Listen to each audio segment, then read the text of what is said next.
내 가슴이 찢어질 것 같다. 아직 20살도 채 안 됐는데 이미 세상이 나를 가두려 하고 있다. 시를 쓰지 않으면 나는 숨을 쉴 수 없다. 아버지는 내 시를 자랑스러워하셨다. 하지만 곧 여자는 시를 쓰는 게 아니라 시집을 가야 한다고 말씀하셨다. 15살이 되자 결혼 이야기가 나오기 시작했다. 나는 아직 시를 더 쓰고 싶었는데 결혼 상대가 정해졌다. 나는 그 사람을 한 번도 제대로 본 적이 없었다. 그저 좋은 집안이라는 말만 들었다. 결혼식 준비가 한창이었다. 나는 웃고 있었지만 마음 한구석이 계속 아렸다. 이 길이 정말 맞는 길일까? 결혼식 날 나는 웃고 있었지만 마음은 이미 얼어붙어 있었다. 남편의 눈빛은 차가웠고 앞으로의 삶이 뻔히 보이는 것 같았다. 신혼 첫날 밤 남편은 나를 거의 찾지 않았다. 나는 혼자 방에 앉아 종이와 붓을 꺼냈다. 시를 쓰지 않으면 나는 무너질 것 같았다. 남편은 밤이 되면 집에 들어오지 않았다. 나는 촛불 앞에 앉아 종이 위에 내 마음을 새겼다. 시만이 나를 안아주었다. 남편은 나를 외면했다. 아이를 갖고 싶었지만 그마저도 쉽지 않았다. 나는 그저 시를 썼다. 시가 나를 붙잡아 주었다.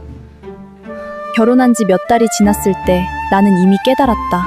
이 결혼은 나를 위한 것이 아니라는 것을. 그래도 나는 시를 썼다. 남편은 점점 더 나를 찾지 않았다.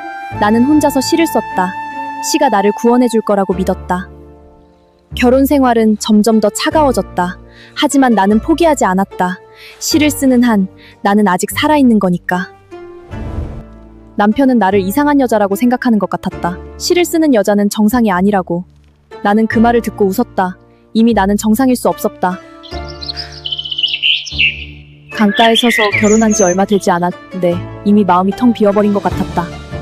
그때 나는 조용히 시를 엎기 시작했다. 꽃은 지고 또 피지만 내 청춘은 이미 시들어 있었다. 달 아래 홀로 앉아 검은 고를 타노라. 아무도 내 소리를 듣지 못한다. 시를 다 읊고 나니 강물이 내 눈물을 대신 씻어주는 것 같았다. 그 순간 깨달았다. 결혼은 나를 가두었지만 시는 나를 자유롭게 해줄 유일한 길이라는 것을. 남편이 나를 외면해도 세상이 나를 이상하게 봐도 나는 시를 쓸 것이다. 그리고 미래의 후배들에게 말하고 싶다.